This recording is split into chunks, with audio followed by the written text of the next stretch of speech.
ओम श्री गुरुचरण कमलेभ्यो नमः। ओम श्री गुरुचरण कमलेभ्यो नमः। ओम श्री गुरुचरण कमलेभ्यो नमः। हरि ओम नमो भगवते वासुदेवाय। हरि ओम नमो भगवते वासुदेवाय। हरि ओम नमो भगवते वासुदेवाय। श्री राधे श्री राधे श्री राधे। बंधुओं, महाराज सुनते ही बिहारी जी, राधिका और गोपियों के नृत्य का दृश्य सामने आ जाता है। कुछ लोग इसे केवल नृत्य गान समझकर देखकर संतुष्ट हो जाते हैं, लेकिन जब आप महामंत्र का या किसी भी भगवत प्राप्ति के लिए दिए गए मंत्र का जाप करते हैं, तो जो ऊर्जा का संचार आपके प्राणों में होता है, उसी ऊर्जा का संचार महारास देखने या सुनने से भी होता है।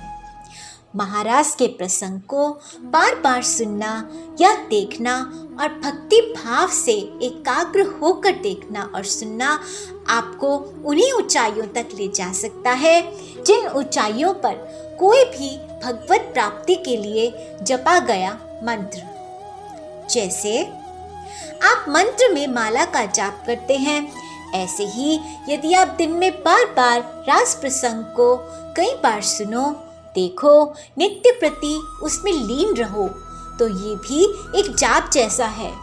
लगातार महाराज को सुनने या पढ़ने से हृदय मंडल में धीरे धीरे श्रीधाम बनने लगता है।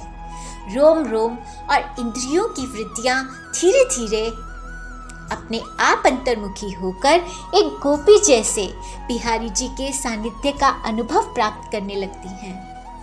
हृदय में एक अद्वितीय आह्लाद का प्रकाश होने लगता है। अनन्य आनंद और दिव्यता का एहसास आपके चरणों में एक थिरकन वैसी ही रहने लगती है जैसे महामंत्र करते हुए रहती है।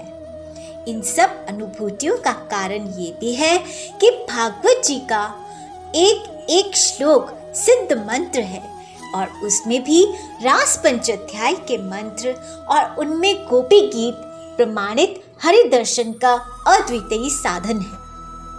भागवत के श्लोकों का निरंतर जाप आपके 10 चक्रों पर भी असर करते हैं और आप योग के सर्वोच्च अवस्था यानी अपने शिव स्वरूप में भी स्थित हो जाते हैं। लेकिन ये याद रखना पड़ता है कि शिव को भी गोपी बनना पड़ा था रास प्रवेश में, यानी अपने अस्तित्व का, अपने पुरुषत्व का त्याग करना पड़ता है।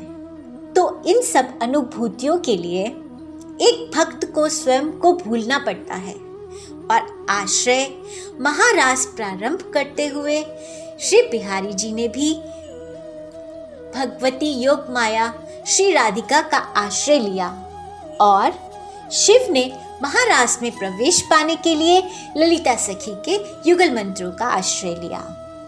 अपने गुरु को श्री राधिका स्वरूप जानकर उनका आश्रय लेना बहुत जरूरी है।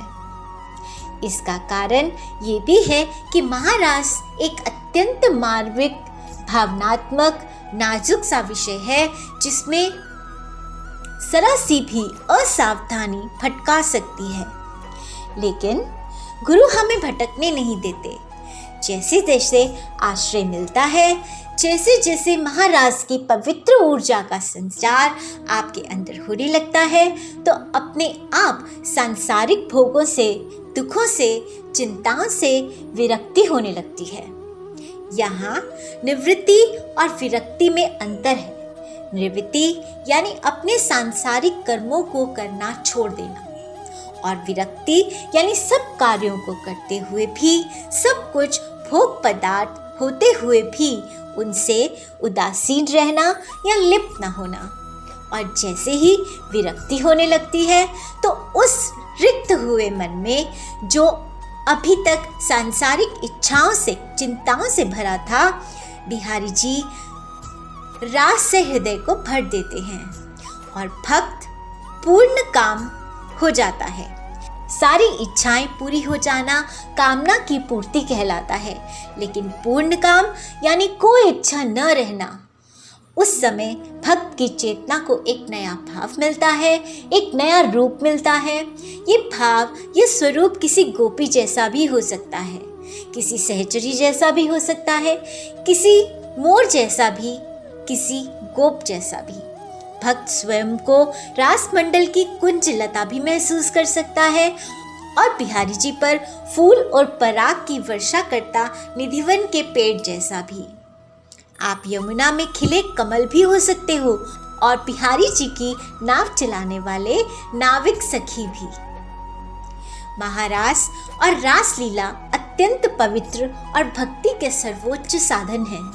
यदि हम इन्हें समझ सकें तो एक शुद्ध हृदय ही इनका लाभ उठा सकता है। हृदय में रास कोई मनोरंजन जैसा स्थान ना हो, सिर्फ साज श्रृंगार नृत्य वार्ता में ऊपर ऊपर का ध्यान ना हो, बल्कि रास प्रसंग को बहुत ही श्रद्धा और विश्वास से सुनना और देखना चाहिए। और हृदय जब तक एकाग्र होकर भाव विभोर नहीं होता, तब तक रास के रस का आनंद नहीं मिल पाता। ये पूर्णतः आप पर निर्भर है कि आपकी दृष्टि में महारास का भाव ज्यादा महत्वपूर्ण है या फिर ऊपरी वेशभूषा। बिहारी जी के श्रृंगार में आप बिहारी जी को ही देखते हैं या फिर ये देखते हैं कि जिस लड़की ने श्रृंगार किया है वो लगती कैसी है। दोनों बातों में फर्क है जो आपको आपके लक्ष्य से भटका देता है। महारास के भाव में लीन होने से पहले ही आप शंकाओं में घुस जाते हैं, क्योंकि आप भावनिष्ठ नहीं हैं। यदि आप भावनिष्ठ हो तो बिहारी जी कोई भी बना हो, आप भाव में लीन होंगे। आप ये नहीं सोचेंगे कि ये दिखावा है, प्रतिष्ठा है, साज श्रृंगार है। गोपियाँ साधारण सांसारिक जीवन जी रही थीं।